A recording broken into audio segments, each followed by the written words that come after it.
안녕하세요. 모닝쇼 김은별입니다. 네, 이제 뉴욕 증시도 본격적으로 실적 시즌의 문을 열었습니다. 은행주들의 실적 발표가 이제는 시작이 됐는데요. 월가에서는 4분기도 물론 중요하지만 앞으로 1분기 가이던스가 어떻게 될지에 대해서 더 방향성을 크게 주목을 하고 있습니다. 일단 지난주 금요일에 뉴욕 증시 혼조세로 거래를 마쳤는데요. 이번 주에는 과연 어떤 흐름들을 보이게 될지 일단은 이 지역은행들의 실적 발표부터 먼저 보시면 될 것 같고요. 또 이번 주 중반에 베이지북 발표가 있습니다. 이외에도 뉴욕 연은총재 연설까지도 함께 주목해 보시면 될 것 같은데요. 그리고 월요일인 오늘 밤은 이 마틴 루터킹 기념일이기 때문에 뉴욕 증시가 휴장에 들어간다는 점, 그래서 이번 주는 4거래일로 짧다는 점까지 함께 기억해 보시길 바라겠습니다. 네, 그렇다면 주말 중에는 어떤 소식들이 있었을지 먼저 뉴스부터 함께 체크해 보시죠. 네, 첫 번째로 볼 소식은 경제지표입니다. 미국의 소비자 물가의 선행지표로 여겨지고 있는 도매 물가를 살펴보시면요. 지난주 금요일에 발표됐던 소비자 물가지수와는 정반대의 흐름을 보였는데요. 이 CPI의 경우에는 12월 달에 3.4% 전년 동월 대비 오르게 되면서 이 시장의 전망치를 웃돌았습니다. 하지만 12일에 발표됐던 12월 생산자 물가지수를 보시면 전월 대비 0.1% 오히려 하락한 것으로 함께 집계된 모습을 살펴보실 수 있겠는데요.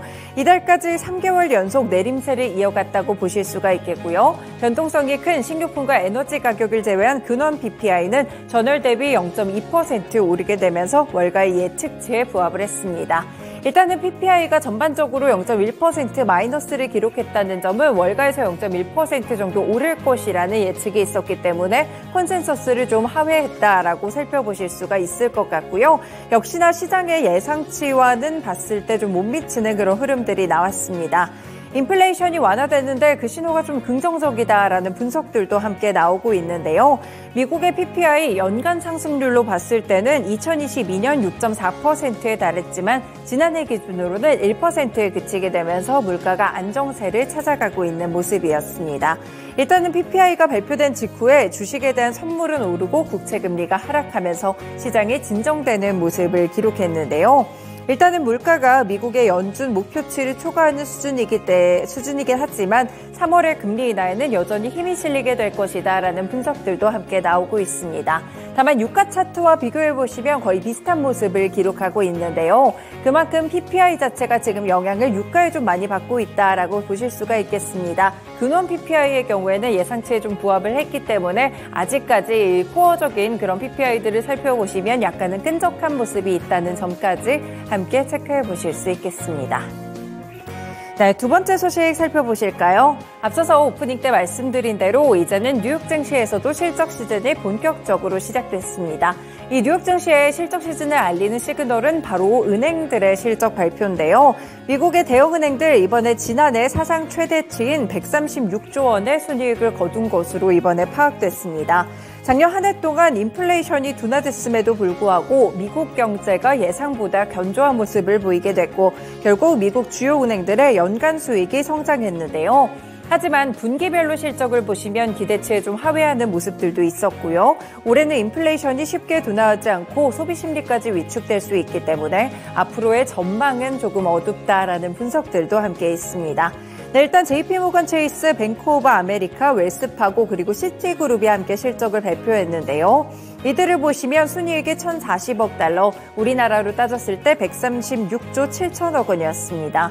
2022년 대비 11% 증가했다고 보실 수가 있겠고요. 특징적으로 두 그룹 함께 살펴보겠습니다. 첫 번째로는 JP모건 체이스인데요.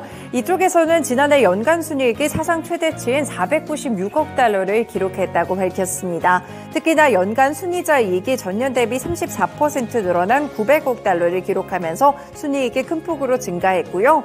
이 올해의 순이자 이익의 경우에는 지난해와 비슷할 것으로 예측이 됐지만 매출 자체는 또 감소할 수 있다라는 전망이 있었다는 점도 함께 보셔야 될 것 같습니다.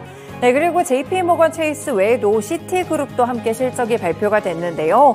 시티그룹은 지난해 4분기에 오히려 18억 달러의 손실을 냈습니다. 그러면서 14년 만에 최악의 실적을 보고했는데요.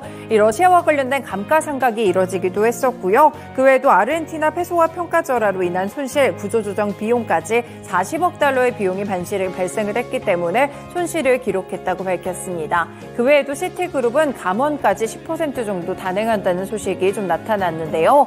결국에는 시티그룹의 경우에는 실적 때문에 좀 하락하는 흐름들을 기록하다가 감원 소식에 앞으로의 가이던스에 초점을 맞추면서 1% 정도 상승하면서 거래를 맞추기도 했습니다. 네, 이렇게 관련해서 은행주들의 실적이 발표됐다는 점까지 체크해 보실 수 있겠습니다. 네, 마지막으로 글로벌 소식으로 눈을 좀 넓혀보겠습니다. 이제 올해는 참 선거가 많은 한 해죠. 우리나라도 4월에 총선이 있지만 미국에도 11월 대선이 예정이 돼 있고요. 그에 앞서서 첫 타자가 바로 대만의 선거였습니다. 지난주에 증시에서도 이 부분을 주목하는 모습이었는데요. 중국에서 전방에 압박이 좀 가해지긴 했지만 친미와 독립 성향인 집권 민주진보당의 라이칭더 후보가 결국에 대만의 대선에서 승리했다고 밝혀졌습니다. 이렇게 지구촌 선거의 첫 해다라고 분석이 나오고 있고요. 지금 세계 안보 경제에 대해서 대만 해협의 주도권을 놓고 이 힘겨루기가 나타나고 있던 미중의 대리전이다라는 평가를 받기도 했던 선거였는데요. 일단은 미국 쪽으로 약간 기울었다는 점까지 이번에 함께 체크를 해보실 수가 있겠습니다. 우리나라도 미국과 대만의 초밀착 관계에서 파생될 외교나 경제적인 이런 파장들에 직간접적으로 영향을 받게 될 것으로 보여 치밀한 그런 대응들이 요구된다라는 지적이 나오고 있는데요. 라이칭더의 승리로 민진당은 대만 역사상 처음으로 3연속 집권에 들어가게 됐습니다. 총통의 임기는 4년이고 중임할 수가 있는데요. 그동안은 8년에 걸쳐서 계속 엎치락뒤치락하는 모습이었는데 이번에 4년 연장되며 12년까지 최초로 이뤄졌다는 점까지 함께 살펴보실 수가 있겠습니다. 일단 전문가들은 차이 잉원 정부 8년간 계속됐던 양안 갈등은 물론 대만 해협을 둘러싼 미중 갈등의 파고도 함께 높아질 것이라고 보고 있는데요. 과연 대만의 선거 이후에 미중에 대한 이런 영역들은 어떤 반응을 보이게 될지 일단은 중국 쪽에서는 대만은 중국의 대만이라면서 약간 불편한 심기를 드러내는 모습들도 있었는데요. 앞으로의 이런 글로벌 흐름까지도 함께 연결해 보실 수 있겠습니다. 네, 이렇게 주말 중에 있었던 중요한 소식들 3가지 함께 점검해 봤는데요. 다음으로는 시장 상황 들어보겠습니다.